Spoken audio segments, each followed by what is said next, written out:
What is your favorite way to travel around the world?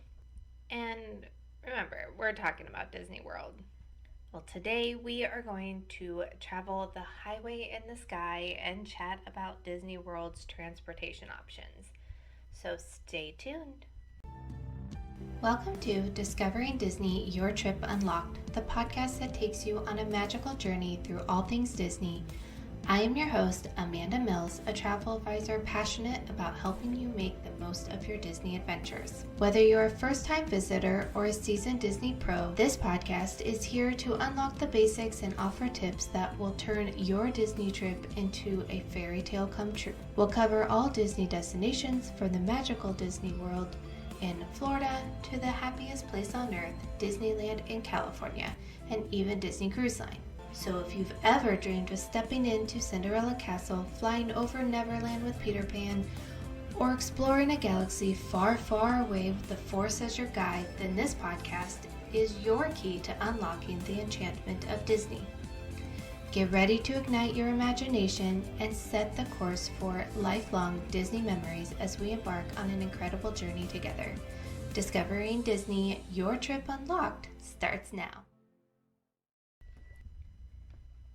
Hello, Disney friends. I am so excited you're here with me today. We are talking all about Disney World transportation. Now, I touched a little bit on this during the Disney Resort episode I did a couple weeks ago, but I wanted to kind of dive deeper into the options for Disney World transportation, and I'll talk a little bit about what our favorite. But the transportation at Disney World is kind of a big part of your vacation. It is how you get around. If you don't have a car, you are solely relying on that Disney transportation. And with 4 free options to move around the world, they are great. Definitely awesome. Some are a little quicker than others. And that's one reason we love to stay on Disney property, is the fact that there is free transportation to get around. We live too far away to be able to drive, so we always fly. And the whole Disney property is honestly kind of a maze, and I commend anybody who tackles that. My husband hates it. So we definitely always rely on Disney transportation, and we never really have any issues with it. We understand that we just need to allow for a little more time to get from point A to point B, and we just do. So, like I said, there are 4 main free ways to travel around the world. You have the Disney buses, you have the monorail, which is the highway in the sky. The newest one, which is the Skyliner. I say new, it's been around for quite a few years now, but the Skyliner.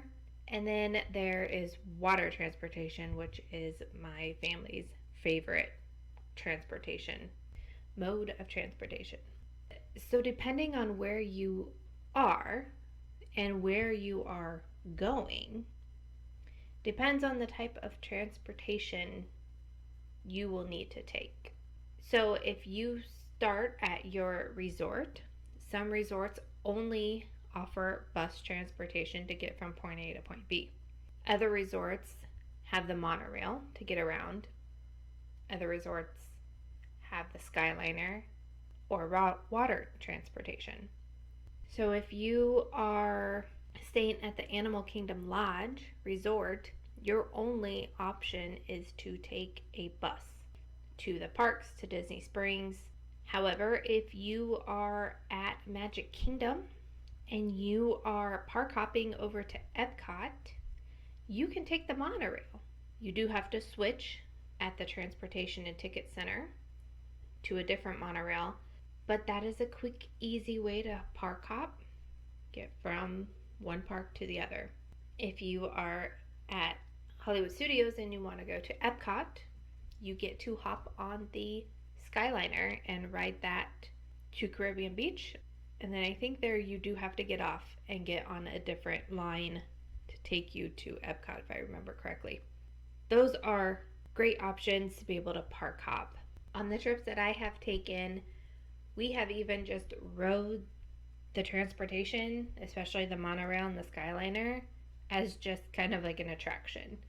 On my last trip with a friend, we hopped on the monorail to go over to Magic Kingdom, and it happened to just start pouring as soon as we got on the monorail.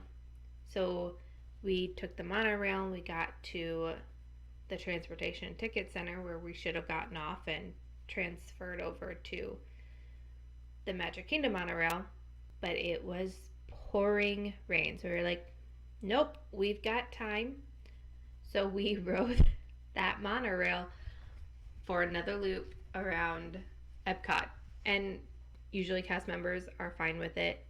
So we said, nope, we're staying on. We're gonna go around one more time.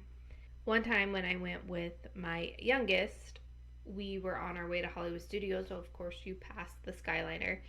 And so my son was like, I want to ride that. I was like, well, can't we ride it after we do Hollywood Studios?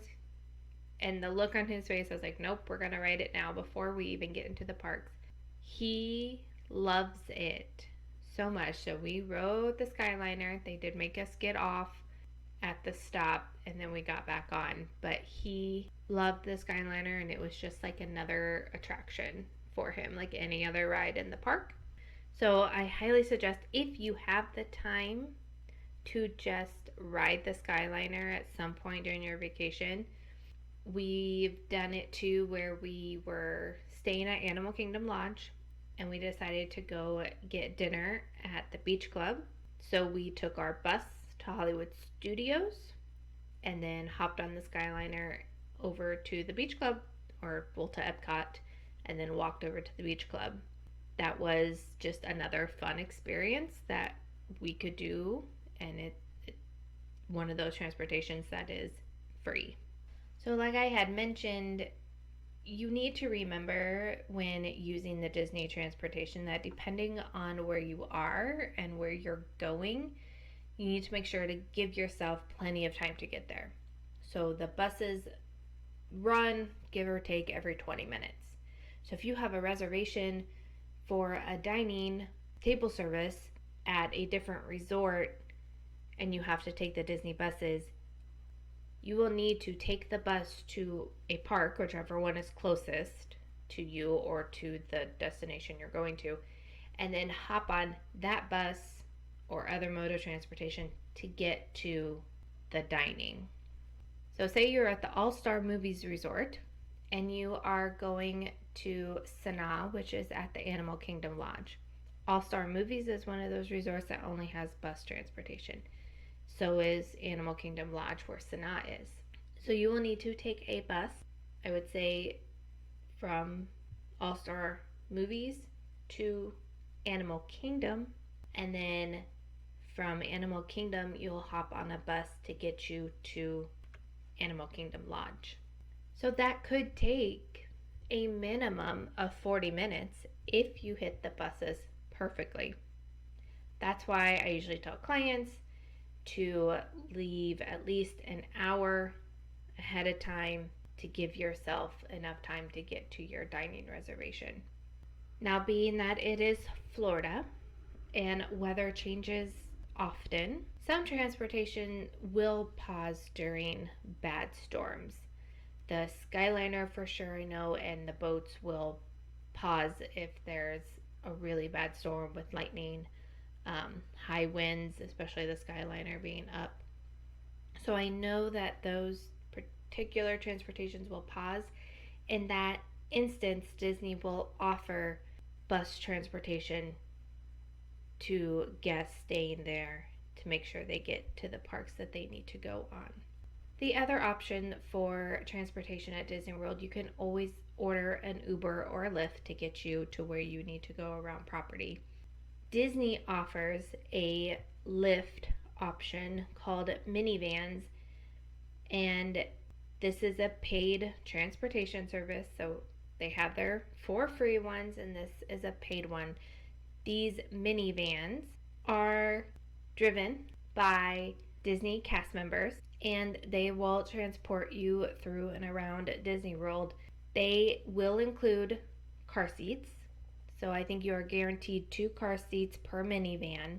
And then they also have chargers. Last time my friend and I were there, we ordered a minivan and they had a phone charger in the back for us if you needed it. So to order a minivan, you will need to download the Lyft app and then you will be able to see the options for the minivan through the app when you're on property. So that's kind of a nice option if maybe you are running late to a dining reservation or just don't want to deal with Disney transportation, because sometimes we're tired and we just want to get back to our rooms. So that is an option. It is usually a little higher cost than a typical Uber or Lyft, but if you are traveling with small children, then having those car seats guaranteed is almost 100% worth it if you are looking into the minivan option. So that is the Disney World transportation in a quick little summary.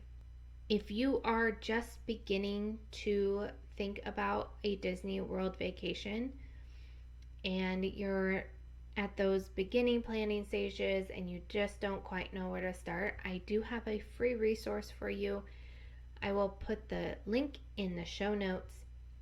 It is a workbook helping you with those 5 big decisions that I consider important to beginning your planning of a Disney World vacation. So you can follow the link in the show notes. As a reminder, I am a travel agent. If you are looking for support for your Disney World vacation, I would love to help you in that. You can reach me through my email and I will pop that in the show notes as well. Until next time, friends, we'll talk later. Thank you for joining us on this magical journey through the world of Disney. Right here on Discovering Disney, your trip